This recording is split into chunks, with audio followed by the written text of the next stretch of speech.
Bonjour à toutes et à tous et bienvenue pour cette nouvelle vidéo 2. Il y a quelques semaines de cela, dans les récentes vidéos que j'ai fait une vidéo qui s'appelait « Le déclin de YouTube ». Il y a depuis quelques jours un phénomène qui commence à s'accentuer et dont certains youtubeurs, blogueurs, twitchers commencent à révéler, ou commencent à en parler, que la situation devient de plus en plus compliquée. Compliquée pourquoi? Tout simplement parce que l'étau se resserre.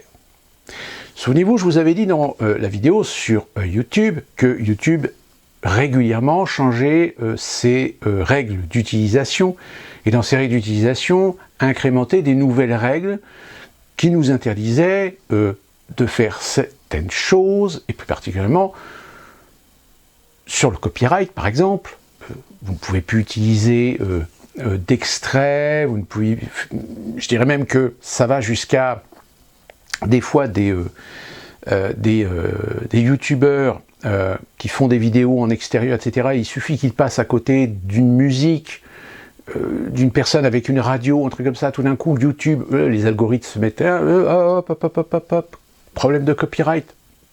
Non mais c'est une musique qui fait partie du paysage, etc. Je vous avais raconté cette histoire qui m'était arrivée sur une vidéo que j'avais fait sur Universal Studios à Orlando. YouTube m'a fait un caca nerveux sur un copyright, alors qu'en réalité, la musique qui en effet, qu'on entendait dans les rues du studio, m'a trouvé un copyright sur une musique, mais qui n'a strictement rien à voir. C'était une musique de bossa nova, etc.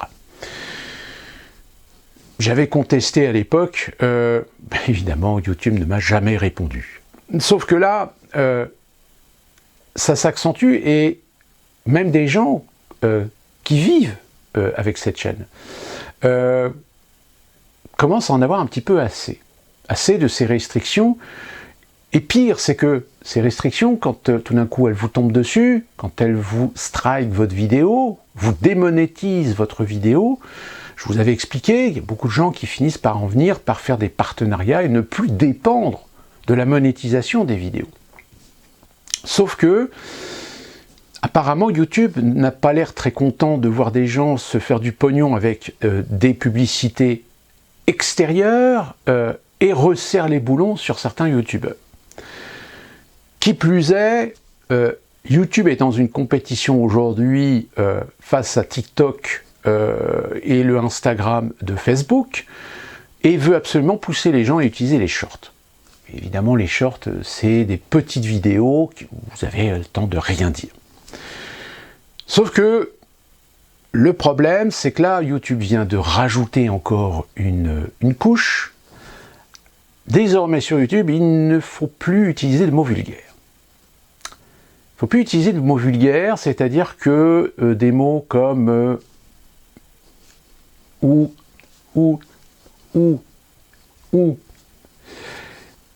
eh bien vous pouvez vous faire striker votre vidéo. On a par exemple le JDG, le jeu du grenier, qui lors d'un live a littéralement dit que désormais YouTube, il y en a marre, il faut que YouTube crève. Il faut que YouTube crève. Parce que c'est plus possible.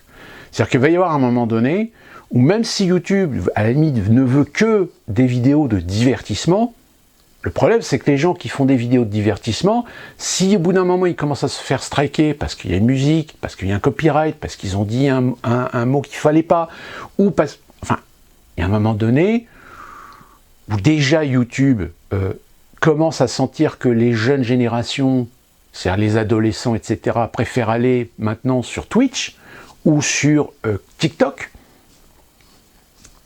Il va y avoir un moment donné où dans quelques années, YouTube va se retrouver exactement dans la même situation que Facebook. Facebook, je vais en parler d'ici quelques instants. Et donc, on le voit, vous avez par exemple Villebrequin, peut-être que vous connaissez, qui est une chaîne automobile où les deux compères ont une façon de faire leurs vidéos et parfois sont parfois un petit peu vulgaire, un langage châtié. Eh bien eux, en effet, commencent à dire, ah putain, il va falloir que... Oups, j'ai dit putain. Qu'il va falloir qu'ils surveillent leur langage, parce que sinon ils risquent de se faire striker leurs vidéos. On a même certains vidéastes, certains youtubeurs sur des sujets de nomades, par exemple, eux aussi, dans leurs vidéos, commencent à dire que maintenant, il va falloir qu'on fasse attention à notre vocabulaire, parce qu'apparemment, il y a certains mots maintenant qui vont être interdits par YouTube. En plus de ça, on sait que parfois les algorithmes pètent les plombs et finissent par vous striker une vidéo pour rien.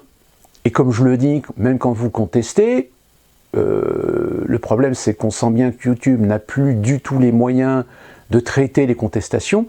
Donc c'est limite des contestations qui sont traitées pour éventuellement des youtubeurs qui ont des millions d'abonnés, sur lequel éventuellement YouTube peut peut-être, potentiellement perdre de l'argent avec les publicités. Mais sinon, quand vous êtes une chaîne comme la mienne, où je ne suis qu'à 250 abonnés, un petit peu plus maintenant, que je ne fais que quelques centaines de vues, pensez bien qu'ils en ont strictement rien à foutre. Mais ça va plus loin maintenant. Comme vous le savez, il y a beaucoup de gens maintenant qui se sont orientés vers Twitch. Twitch, c'est à l'origine une chaîne de vidéos live qui était essentiellement basée sur les jeux vidéo. Or, il se trouve que quand il a commencé à y avoir certains problèmes de bannissement, de suspension YouTube, beaucoup de gens ont migré vers Twitch et ont commencé à faire des lives. Voire même, certains ont commencé à se préparer le terrain. Vous avez par exemple Psychodélique qui s'est mis à faire depuis quelque temps des lives sur Twitch, sachant que quand vous faites un live sur Twitch, vous pouvez faire en même temps le même live sur YouTube. Or, il se trouve que Psychodélique vient de se faire ban def, c'est-à-dire banni définitivement de Twitch. Twitch, lui aussi, commence à resserrer les boulons. Alors, resserrer les boulons sur quoi? Sur le fait que des gens justement comme Psychodélique ou sur des gens comme on va dire des gens qui font des sujets polémiques, sujets politiques, sujets géopolitiques, sujets de santé publique. Force est de constater que ces gens-là, oui, aussi, commencent à sentir une certaine pression. Facebook. Alors là, Facebook, c'est pareil, depuis quelque temps, si vous avez le malheur de parler de santé, Covid, climat, Ukraine, là, vous êtes sûr de chatouiller les algorithmes de Facebook qui vont de plus en plus vous couper le sifflet. Je viens personnellement, depuis quelques 48 heures, voir tomber des censures, des groupes qui sont bloqués pour des articles soi-disant qui ne correspondent pas aux règles de la communauté. Sauf qu'il y a certains articles, c'est des articles du Figaro, c'est des articles de 20 minutes. Alors à moins que le Figaro et 20 minutes fassent de la fake news, il y a un moment donné où vous dites, ok, ça à mon avis, c'est pas les algorithmes de Facebook.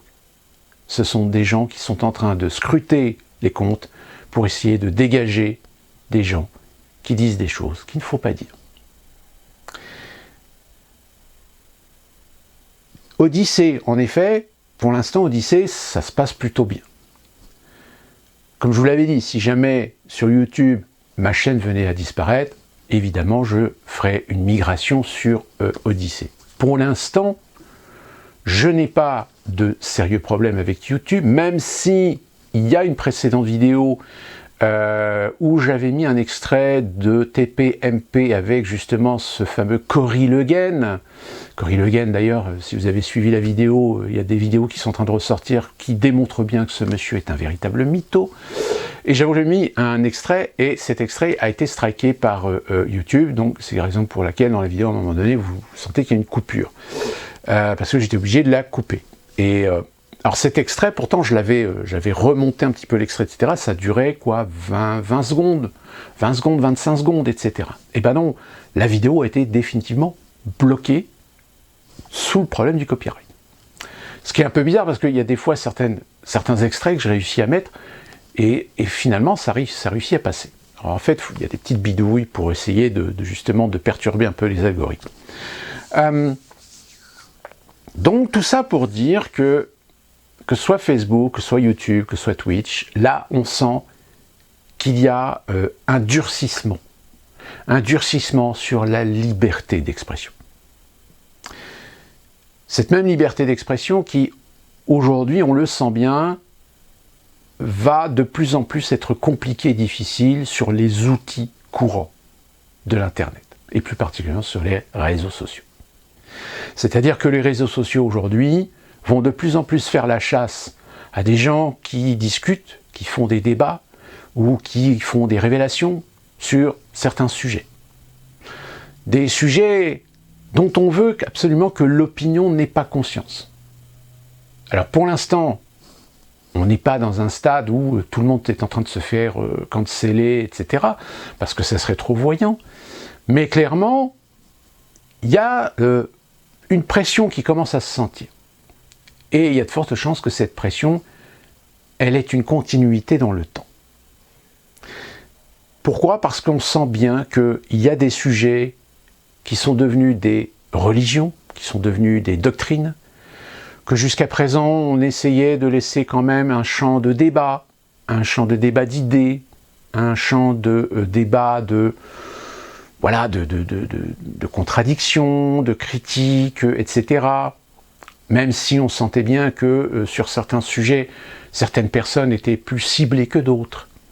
Or là, malheureusement, on est en train de sentir que on veut absolument que l'opinion n'ait plus accès à cette diversité d'informations. On sent qu'ils ne veulent pas que l'opinion ait le plus largement possible accès à la critique, au débat, à la contradiction, voire même à l'émission de factuels. Et la situation risque de s'accentuer, puisque cette semaine, nous avons qui s'ouvre à Davos. D'ailleurs, regardez bien cette image. Vous y voyez peut-être quelque chose d'assez amusant. Petit indice, 3 chiffres.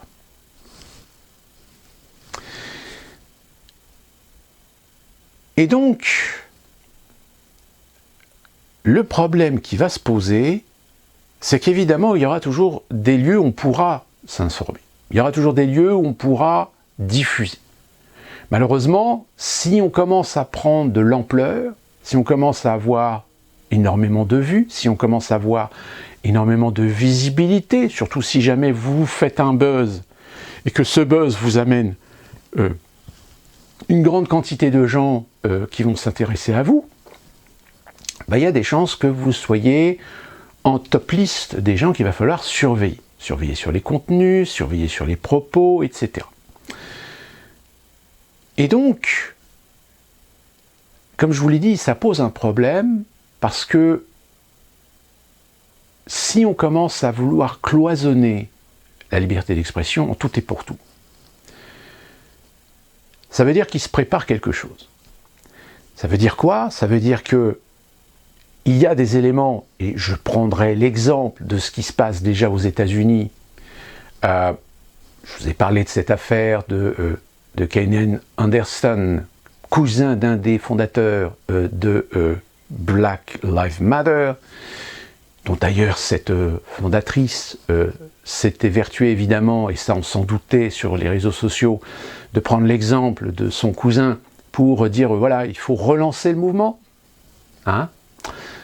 Sauf que maintenant on sait que son cousin finalement n'a récolté que les conséquences de ses actes, puisqu'apparemment il a causé un accident, il a voulu échapper ses responsabilités, il a voulu essayer apparemment de voler un véhicule, le tout sous l'emprise de drogue, de stupéfiants. Le tableau parfait.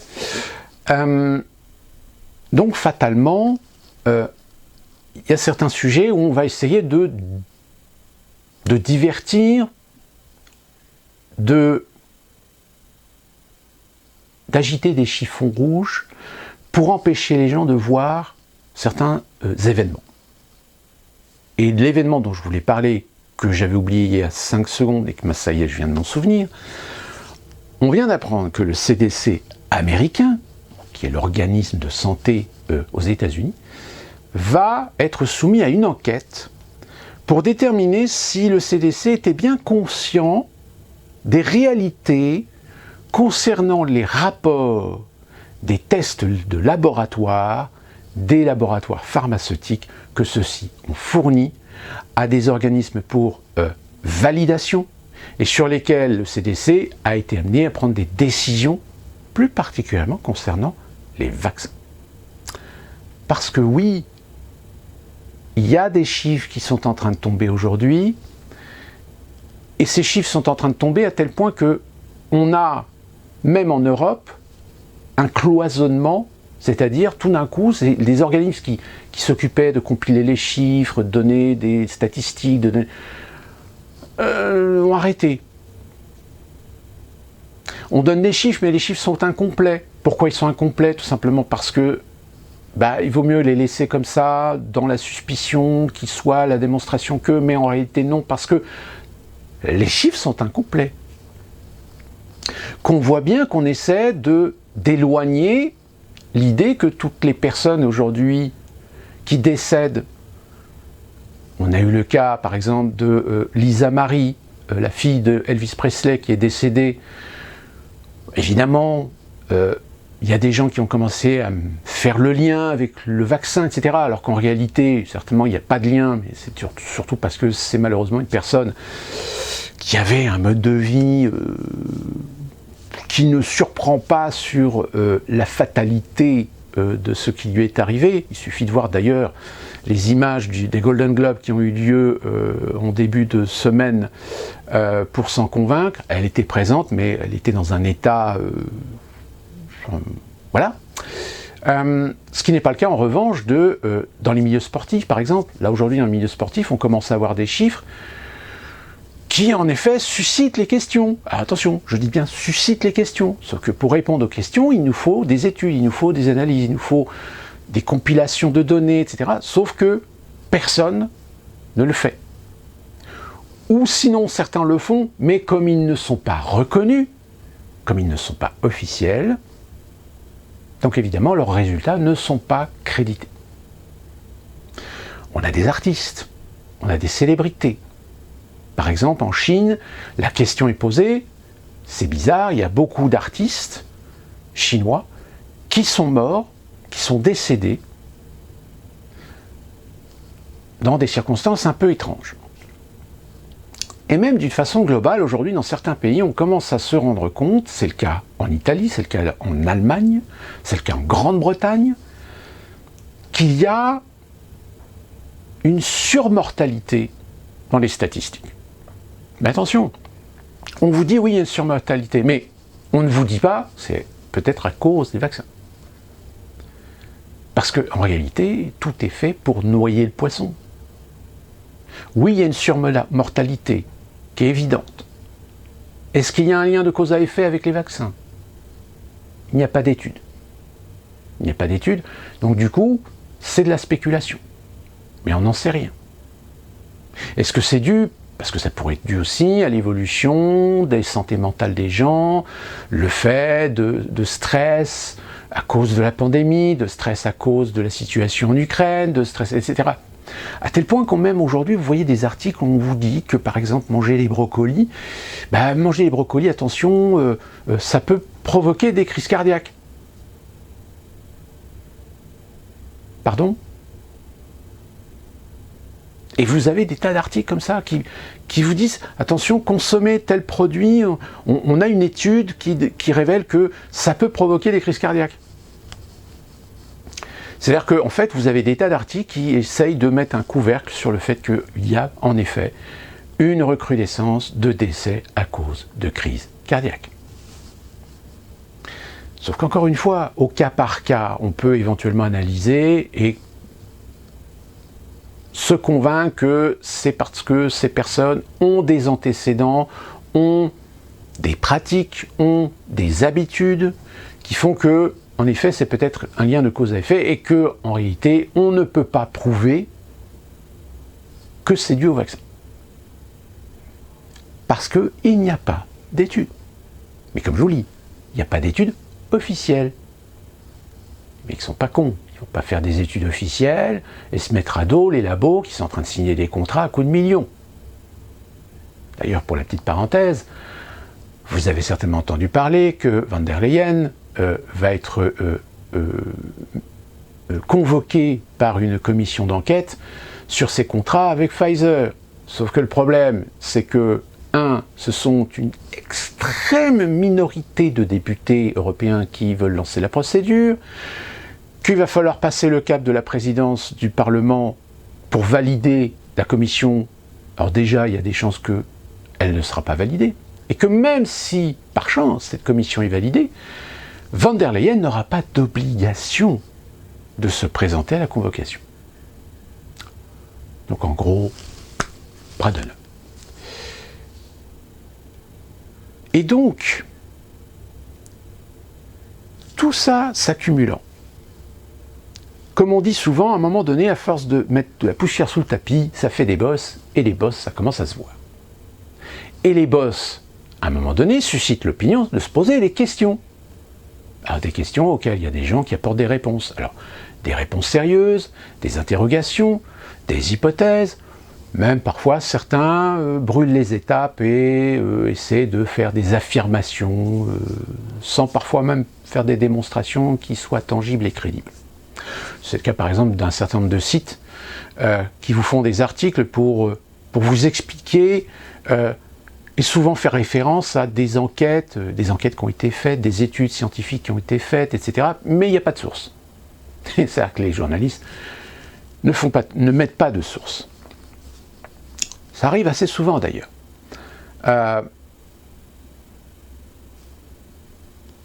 Alors, j'ai envie de dire, quand vous voyez ce qui se passe sur les réseaux sociaux, quand vous voyez que les règles commencent à justifier à ces réseaux sociaux de finalement striker, bloquer, virer, suspendre des comptes de gens parce qu'ils ont eu l'audace de dire quelque chose que ces réseaux sociaux estiment que vous n'avez pas le droit de dire. Alors oui, Twitter, aujourd'hui, il y a en effet plus de liberté, quoique, il y a encore certains sujets sur lesquels il faut éviter de parler sur Twitter. Alors quelle est l'alternative, me direz-vous?